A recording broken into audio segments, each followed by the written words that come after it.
The Steps Hip Spica Care DVD is made for parents and carers of children in hip spica cast. They are a series of mini videos which cover aspects of looking after a child in a cast. The videos are examples of how real families coped with everyday tasks of looking after a child in a hip spica. They are not meant to be fully comprehensive and cannot tell you everything you will need to know about hip spica care, but hopefully they will reassure you that solutions can be found to many practical problems. Remember that it is best to contact your healthcare professional if you have a problem you cannot solve. Parents, carers and healthcare professionals have reviewed these videos.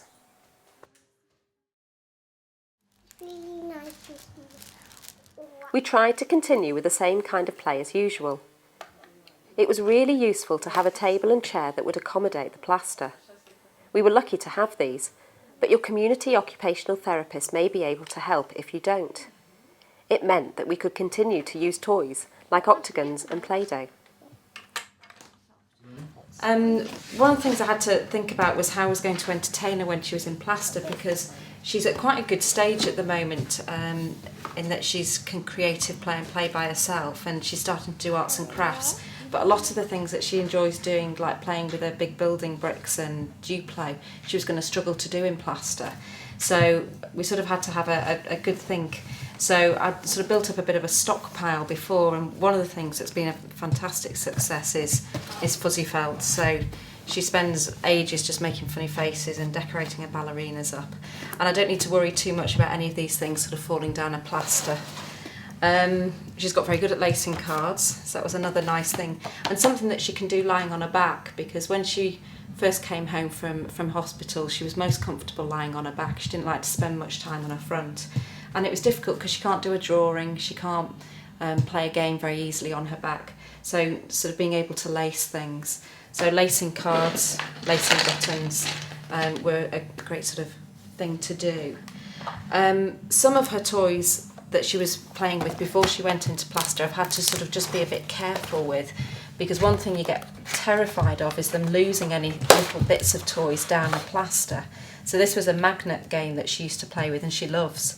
So if I give her anything like this, I try to make sure she's always on her front so that none of the little bits sort of end up falling down her plaster, which would be a little bit of a disaster.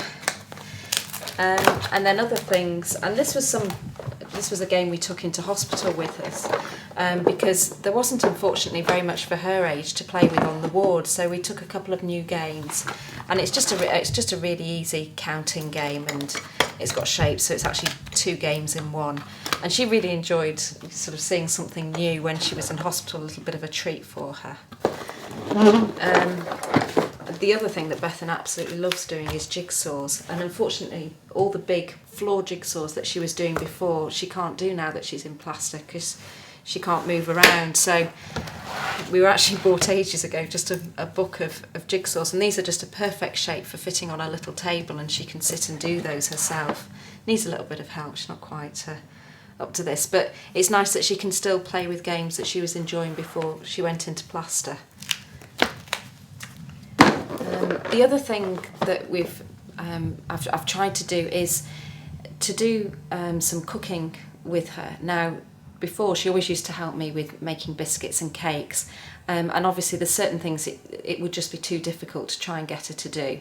But the other day we made some fairy cakes, and then I still wanted her to be involved with making them, so we brought them through and I put some newspaper down on the floor, put a tray down, and she was still able to decorate them with chocolate buttons and Smarties and hundreds and thousands. And it was lovely because she was like, "Oh mummy, I used to do this before I was in plaster." So it was nice that she's able to do things that she was doing before, and yet she's also learning some new skills at the same time.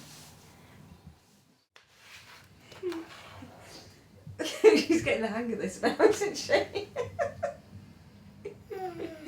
And one thing I can't cope with is having to suddenly rearrange everything when she comes downstairs and when I'm holding her. So I tend to just think about what we're going to do in the afternoon. So I think I'm going to do some Play-Doh with her this afternoon, so I'm going to move her chair through.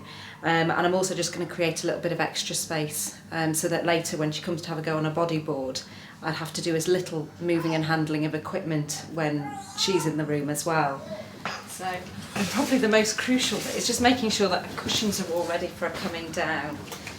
So they're all pumped up, because again, what I don't want to do is bring her down and then suddenly realise that she's not going to be comfortable and to have to put her down and then lift her up again. So trying to avoid those sort of extra lifts.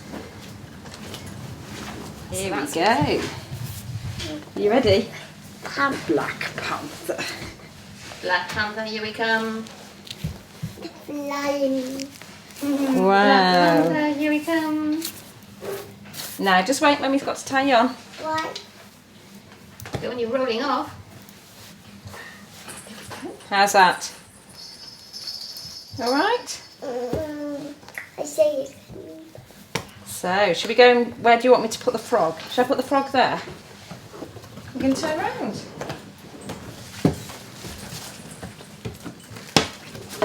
Throw the balls in. are you going to throw the ball around this to you?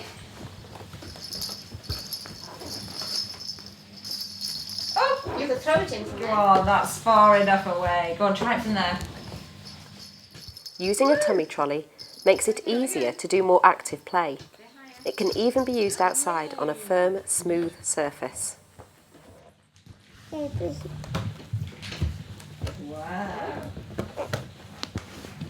Have a funny face. Have a funny face.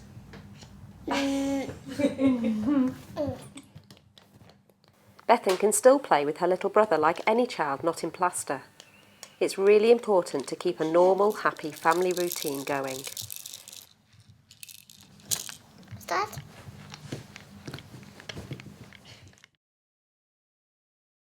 Remember, you are not alone. When you want information, advice and support, our helpline team are here to help you.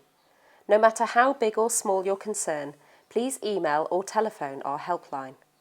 Get instant access to information 24 hours a day via our website, where you can download our advice leaflets. You can also visit our online chat forum, which provides a fantastic resource of helpful tips and practical advice written by parents who are coping with a child affected by hip dysplasia.